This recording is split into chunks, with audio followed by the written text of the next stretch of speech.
I transform this now, something amazing will happen. But actually that wasn't what was wanted. What was wanted was to change the essence of our relationship with everybody we came into contact with. So in about 5 minutes' time, Brad will talk about how we went about doing all those things. But I will now give you the 3-minute version of my vision and the stories we were wanting to tell. This is a very shortened version. If you want more, it's going to be made into an 8-part mini-series by SBS. Obviously, the role of me will be played by Euron Lifshitz. Quite a specialist joke there. 6 people laughed. Told me it would be better than that. So, the vision for the festival.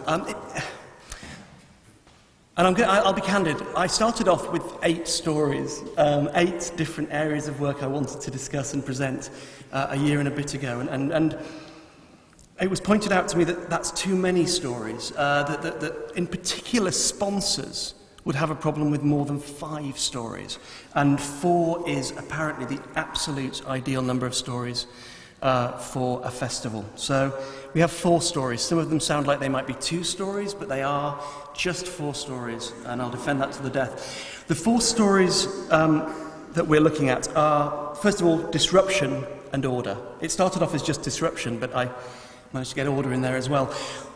That's about breaking the thing you have already in order to see it afresh.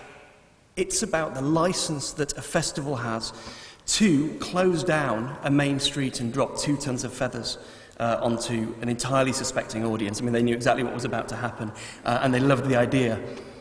But those feathers are still being found in jackets and bags and all around the city years later, months later. So, disruption. How do you take one of the most ordered cities on earth? Perth is, I think Charles Landry described it as the city that likes to say no.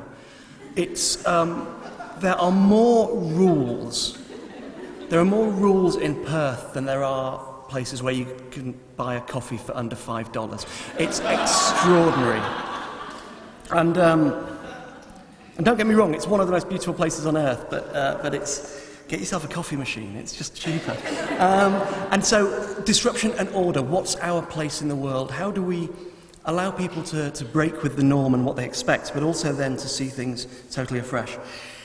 The second was about WA talent and stories. And interestingly, I know I say these differently every single time, so I'm going to be intrigued to see what comes up on the... Look at that, it's feathers. WA stories and talent, excellent. I had to Google my own vision this morning.